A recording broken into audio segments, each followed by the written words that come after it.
दोस्तों वैसे दुनिया में कई तरह के रोबोट्स मौजूद हैं, जिनका आकार भी अलग अलग होता है और उनका काम भी अलग अलग होता है। लेकिन जिस तरह के रोबोट्स को सबसे ज्यादा पसंद किया जाता है वो है इंसानों की तरह दिखने वाले रोबोट, क्योंकि इस तरह के रोबोट्स के पास हाथ होते हैं, पैर होते हैं और सर भी होता है जो लगभग इंसानों की तरह दिखते हैं। लेकिन कुछ ऐसे भी रोबोट्स होते हैं जो बिल्कुल रियलिस्टिक दिखते हैं, जिनको देखने के बाद आप पूरी तरह से कंफ्यूज हो जाएंगे कि ये रोबोट है या फिर इंसान, क्योंकि उनके पास भी बाल होते हैं, स्किन होती है, आंखें भी होती है। और इन ह्यूमनॉइड रोबोट्स में जो सेंसर्स, कैमरास और जो भी बाकी की टेक्नोलॉजी होती है, उन्हीं के कारण ये रोबोट्स अपने आसपास के वातावरण को समझ पाते हैं और परफॉर्म कर पाते हैं। तो इस वीडियो में हम यही बात करने वाले हैं कि इन ह्यूमनॉइड रोबोट्स का इस्तेमाल कहाँ पर किया जाता है और ये किस तरह से काम करते हैं। तो वीडियो बहुत सारी जानकारियों से भरी हुई है, इसीलिए वीडियो को आखिर तक पूरा देखना।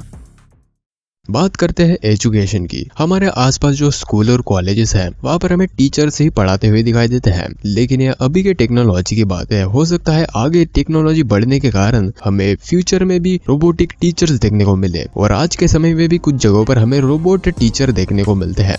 ये बच्चों को साइंस, टेक्नोलॉजी, इंजीनियरिंग, मैथमेटिक्स के बारे में पढ़ाते हैं और साथ ही कुछ स्टूडेंट्स को रोबोटिक्स, कोडिंग, प्रोग्रामिंग, इस तरह के रिलेटेड टॉपिक्स के बारे में सिखाते हैं। और सिर्फ सिखाते नहीं है, बल्कि बहुत ही मजेदार और रोमांचक तरीके से बच्चों को पढ़ाते हैं। और ये रोबोट स्टूडेंट्स के साथ बिल्कुल एक दोस्त की तरह बर्ताव करते हैं। वो उनका एंटरटेनमेंट भी करते हैं, उनको पढ़ाते भी है और उनके साथ एंजॉय भी करते हैं। इसलिए स्टूडेंट्स पढ़ाई को बोझ की तरह नहीं, बल्कि एक मजेदार चीज की तरह देखते हैं। और इस तरह की एजुकेशन के अलावा इन ह्यूमनॉइड रोबोट्स का इस्तेमाल थीम पार्क, म्यूजियम और इसी तरह की इंफॉर्मेटिव जगह पर किया जाता है। इस तरह की जगहों पर ये रोबोट्स लोगों को चीजों के बारे में बताते हैं, उनके सवालों के जवाब देते हैं, उस जगह के बारे में उनको जानकारी देते हैं और उनके उस जगह के एक्सपीरियंस को और भी बेहतर बनाते हैं। तो इस तरह से ह्यूमनॉइड रोबोट्स का इस्तेमाल एजुकेशन में किया जाता है। चलो बात करते हैं एंटरटेनमेंट के बारे में। एंटरटेनमेंट की बात करें तो मैंने अभी बोला कि म्यूजियम और थीम पार्क्स में रोबोट्स का इस्तेमाल किया जाता है, जो कि लोगों के साथ बातचीत करते हैं और उनके सभी सवालों का जवाब देते हैं। और इसके अलावा मूवीज और टीवी शोज में भी ह्यूमनॉइड रोबोट्स का इस्तेमाल किया जाता है। आपने मूवीज में कई सारे ऐसे सीन्स देखे होंगे जो कि बिल्कुल अनरियलिस्टिक होते हैं और इनको बनाने के लिए स्पेशल इफेक्ट्स का इस्तेमाल किया जाता है। लेकिन कुछ ऐसे सिमुलेटेड कैरेक्टर्स या फिर क्रिएचर्स बनाने होते हैं जिनको स्पेशल इफेक्ट्स के जरिए डिजाइन करना मुश्किल या फिर लगभग नामुमकिन होता है।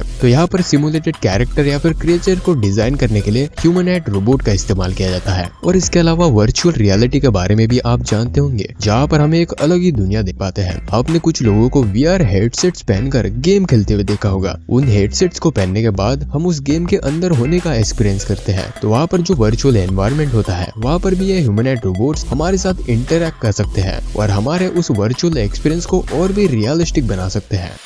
हेल्थ केयर, खास करके हॉस्पिटल्स में इन रोबोट्स का इस्तेमाल किया जाता है। खास करके जो पेशेंट्स होते हैं, उनकी देखभाल रखने के लिए ये रोबोट्स काम करते हैं। उनको सही समय पर दवाइयाँ देते हैं। अगर पेशेंट को बेड के ऊपर से उठना है तो उनको बेड से उठने में उनकी मदद करते हैं, या फिर कोई भी चीज पेशेंट को चाहिए तो उनको ला कर देते हैं। और इतना ही नहीं, बल्कि ये रोबोट्स पेशेंट के साथ बहुत ही अच्छे तरीके से बातचीत भी करते हैं, जिससे कि पेशेंट का स्ट्रेस थोड़ा दूर होता है और वो थोड़ा अच्छा महसूस कर पाता है। और इसके अलावा टेली मेडिसिन के लिए भी इन रोबोट्स का इस्तेमाल किया जाता है। मतलब इसको डॉक्टर रिमोटली कंट्रोल कर सकते हैं और इसके जरिए पेशेंट्स पर नजर रख सकते हैं, उनको दवाइयाँ दे सकते हैं या फिर उनको किसी भी तरह से मदद कर सकते हैं। तो इस तरह से ह्यूमनॉइड रोबोट्स का इस्तेमाल हेल्थ केयर में होता है। चलो बात करते हैं रिसर्च के बारे में। रिसर्च में तो ह्यूमनॉइड रोबोट्स बहुत ही ज्यादा यूजफुल है। ये कई सारी रिसर्च करने में रिसर्चर्स की मदद करते हैं। जैसे कि ये एक रोबोट है एटलास, जिसको बोस्टन डायनेमिक्स द्वारा बनाया गया है। इस रोबोट को इस तरह से डिजाइन किया गया है कि ऑटोमेटिकली अपने टास्क पर परफॉर्म कर सकता है। ये आसपास की चीजों को नेविगेट कर सकता है। तो जब ये डोर को ओपन करता है और बाहर जाता है तो ये बाहर की चीजों को एक्सप्लोर करता है, बाहर के एनवायरनमेंट को समझता है।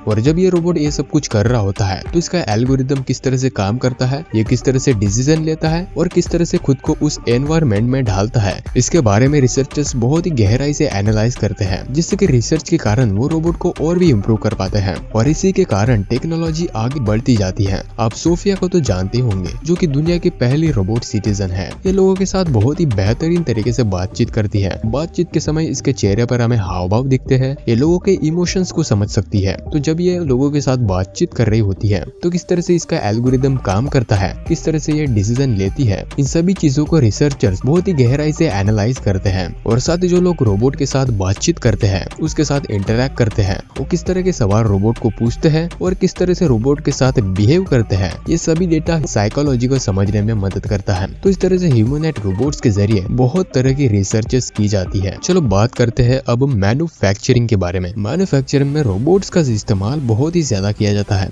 क्योंकि इसके जरिए प्रोडक्टिविटी और भी ज्यादा इंप्रूव होती है। तो मैन्युफैक्चरिंग में ह्यूमनॉइड रोबोट्स का इस्तेमाल कई तरह से किया जाता है, जैसे कि असेंबली लाइन में, यानी कि वहाँ पर एक ही काम को बार बार करना पड़ता है। वहाँ पर प्रोडक्ट के कंपोनेंट को सही जगह पर लगाना पड़ता है, ग्रू करना पड़ता है, वेल्डिंग करनी पड़ती है और भी कई सारी चीजें करनी पड़ती है। और साथ ही कुछ रोबोट्स का इस्तेमाल प्रोडक्ट को पैक करने के लिए और उसको वेयर हाउसेस तक पहुंचाने के लिए किया जाता है। और कुछ रोबोट इंस्पेक्शन के लिए इस्तेमाल किए जाते हैं, मतलब जो प्रोडक्ट बना हुआ है प्रॉब्लम तो नहीं है, खराबी तो नहीं है, इसके बारे में चेकअप करते हैं। और अगर कोई प्रोडक्ट डिफेक्ट निकलता है तो उसको उस लाइन में से साइड कर दिया जाता है। और मैन्युफैक्चरिंग और इंडस्ट्रियल वर्क में ह्यूमनॉइड रोबोट्स का इस्तेमाल बहुत ही ज्यादा किया जाता है क्योंकि इसके जरिए प्रोडक्टिविटी भी बहुत ही ज्यादा बढ़ती है, पैसा भी कम लगता है और प्रोडक्ट की क्वालिटी भी बढ़ती है क्योंकि ये रोबोट्स कोई भी मिस्टेक किए बिना लगातार 24 घंटे काम करते रहते हैं। और साथ ही इस तरह के कामों में कुछ ऐसे भी काम होते हैं जो कि इंसानों के लिए बहुत ही खतरनाक हो सकते हैं, लेकिन रोबोट्स इस चीज को भी आसानी से हैंडल कर सकते हैं। तो इस तरह के कामों के लिए रोबोट्स बहुत ही जरूरी चीज है।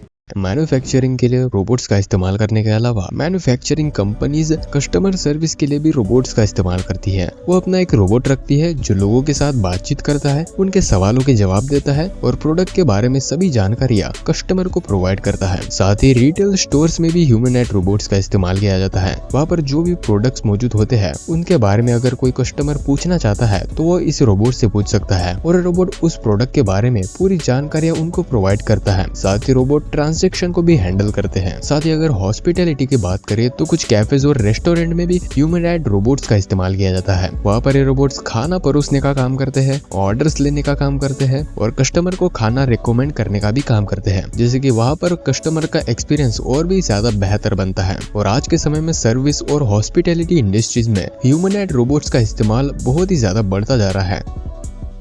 चलो बात करते हैं एक्सप्लोरेशन और रेस्क्यू के बारे में। तो पहले स्पेस एक्सप्लोरेशन की बात करते हैं। स्पेस क्राफ्ट में करने के लिए बहुत सारे काम होते हैं जिसको करने के लिए एक ह्यूमनॉइड रोबोट का इस्तेमाल किया जाता है, जैसे कि कुछ एक्सपेरिमेंट करना हो, इक्विपमेंट की रिपेयरिंग करनी हो या फिर मेंटेनेंस करना हो तो यहाँ पर ह्यूमनॉइड रोबोट का ही इस्तेमाल किया जाता है क्योंकि इस तरह की एक्टिविटी करना किसी इंसान के लिए खतरे से खाली नहीं होता है। और साथ ही हम जो दूसरे ग्रहों या फिर स्पेस के बारे में इतना कुछ जानते हैं वो इन ह्यूमनॉइड रोबोट्स के कारण ही जानते हैं क्योंकि इन रोबोट्स को ही स्पेस और ग्रहों पर भेजा जाता है और वहाँ की जानकारियां निकाली जाती है और फिर वो जानकारी हम तक पहुँच पाती है। स्पेस एक्सप्लोरेशन के अलावा अंडर वाटर एक्सप्लोरेशन के लिए भी ह्यूमनॉइड रोबोट का इस्तेमाल किया जाता है। ये रोबोट पानी के अंदर की जानकारी को इकट्ठा करने का काम करते हैं, वहाँ पर के फोटोग्राफ्स खींचते हैं, पानी के अंदर के जीवों के बारे में इंफॉर्मेशन निकालते हैं और भी बहुत सारी चीजें करते हैं। तो अगर रेस्क्यू की बात करें तो जब कोई नैसर्गिक आपत्ति आती है तो लोगों को रेस्क्यू करने के लिए, उन तक सुविधाएं पहुंचाने के लिए और उनकी जान बचाने के लिए ह्यूमनॉइड रोबोट का इस्तेमाल किया जाता है।